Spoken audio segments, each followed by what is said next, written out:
Sungguh biadab, iblis ini tega memukuli Nabi Adam saat Nabi Adam baru saja diciptakan. Dikisahkan, dahulu pada saat penciptaan Nabi Adam alaihissalam, para malaikat banyak yang tak setuju dengan adanya penciptaan manusia sebagai khalifah di bumi.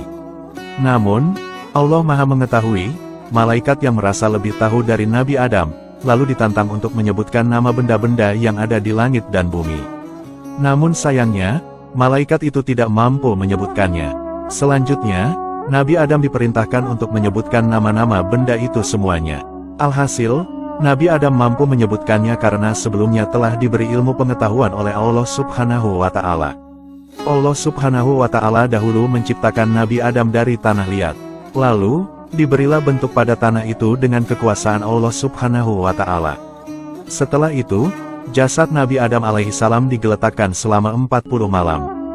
Di masa itu, iblis menghampiri jasad Nabi Adam dan memukulinya dengan kaki. Kemudian keluarlah suara seperti tembikar dari tubuh Nabi Adam alaihissalam. Waktu itu tubuh Nabi Adam berongga dan tak berisi.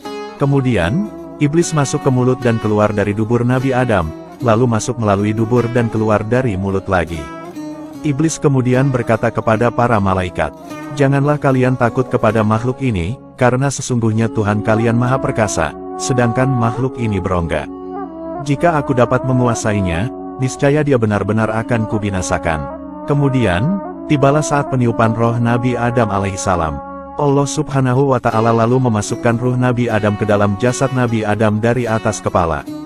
Saat ruh Nabi Adam sampai di kedua matanya, maka seketika ia dapat melihat buah segar yang ada di dalam surga. Ketika ruh sampai di perut jasad Nabi Adam, maka timbullah rasa ingin memakan buah yang ada di surga. Ketika ruh sudah masuk sempurna ke dalam tubuh Nabi Adam, maka seluruh anggota badan beliau dapat bergerak dan berfungsi seperti manusia pada umumnya.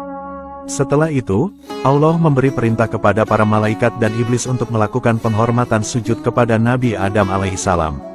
Seluruh para malaikat lantas mentaati perintah itu. Namun sayangnya, hanya iblis yang membangkang. Iblis menolak perintah itu karena dia beranggapan bahwa dirinya lebih baik dari Nabi Adam. Nabi Adam tercipta hanya dari tanah, sedangkan iblis dari api. Pembangkangan iblis lantas membuat Allah Subhanahu wa Ta'ala murka. Alhasil, iblis lantas mendapat laknat dari Allah dan diusir dari surga.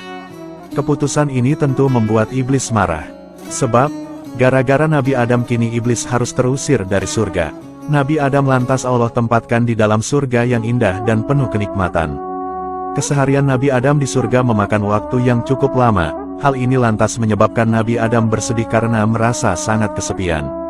Allah Subhanahu wa Ta'ala lantas mengetahui tentang kondisi Nabi Adam yang kesepian.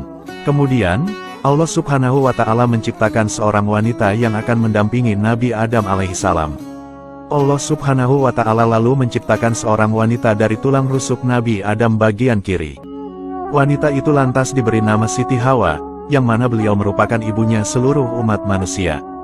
Kemudian, dihadirkanlah sosok Siti Hawa di dekat Nabi Adam alaihissalam.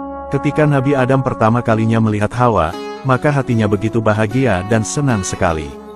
Nabi Adam dan Hawa lantas menikah dan sama-sama menjalin ikatan hidup yang harmonis. Betapa senangnya Nabi Adam karena sekarang beliau tidaklah sendirian lagi.